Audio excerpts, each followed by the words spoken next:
So, Dr. Hadley, I want to ask you, when you were a professor at Queens College, about the visit of E. Cummings, the noted poet. Right. I think one of the more exciting things that happened to me while I've been here some 50 years, when I came to Queens in 1955, I was scared to death, green as a gourd. And had I known what was coming, immediately almost, I would have been more frightened indeed. I inherited the chairmanship of the concert lecture series, we called it here at Queens. And already they had scheduled for the appearance of poet E. Cummings to come. And I inherited, to say, all of the paperwork that had to go with that. Well, it was more than I had reckoned for. For months before Mr. Cummings arrived, I corresponded with his agent, who listed a number of almost impossible things to accomplish. One of them was an attractive dressing room, preferably pink. Another was, again they used the word, attractive gooseneck lamp on the stage where he would be sitting reading. And then a host of other things that he liked and did not like. One thing was any interruption. He was likely to break his contract and walk right off the stage. Well, all of this was about to happen.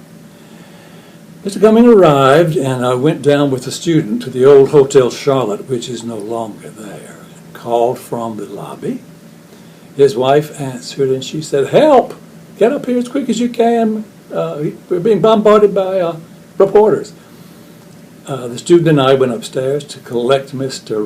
Cummings, and there, sure enough, were the Observer and other reporters from other newspapers trying to get an interview with him. And he had fled to the bathroom and would not come out. And Mrs. Cummings said, "He will not come out until the reporters are gone." So I said to the reporters, "We invite you to come to the reading this afternoon. Please leave now." And they did. And finally the great poet arrived, came out the door wearing a wool coat and clutching several volumes of poetry. I introduced myself as a student, and down we went to the waiting car. We dashed to Queens College, the side entrance there of the old building.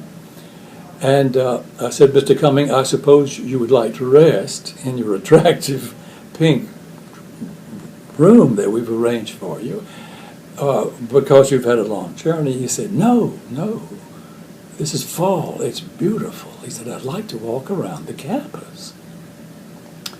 Now, if I'd only had a tape recorder, it would have been something of great interest indeed.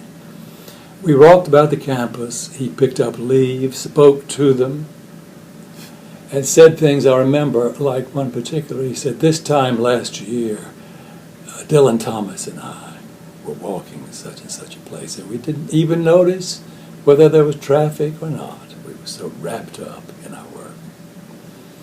Of course, I hardly knew who the poet was, either one of them. But anyway, finally, he decided he would take a rest. And the auditorium where he was to speak was beginning to fill up with people. And everything was ready to go, it seemed. And Mr. Cummings had no sooner sat down at the table with the attractive gooseneck lamp till the reporters from the newspaper that I had invited came, sounding like horses. The floor was wooden. And Mr. Cummings looked over in the wings at me like, "What was that?" And I, nodded. "Go on." I said, "Okay." He began reading his poetry. We were terrified he'd read some naughty poems he wrote, but he didn't. But the next thing that happened was a student must have pulled about a month's salary in hard cash out of her purse. It hit the wooden floor and rolled down to the stage where it collided with the border there, and horrible noise. And once again, Mr. Cummings looked over in the wings to me as if to say, "What is that?" I was terrified that he would walk away. All was going well. He was well into the poetry reading when the campus manure spreader appeared right outside the window, and the windows in that building, that's where the theater was, were right to the ground. And the terrible sound of the tractor going, and the worker came to the window to look in to see if anything was going on, and of course, it took him a while to realize he must go.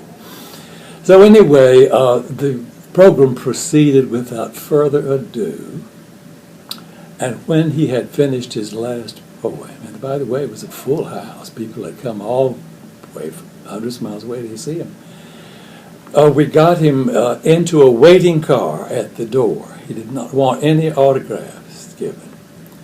And we got him in the car, and away he went back to the hotel. And that is all I saw of him. I wish I knew then what I know now about the man, but I was, as I say, green as a gourd and knew very little. There is the encounter with E.E. Cummings. Thank you, Dr. Hadley.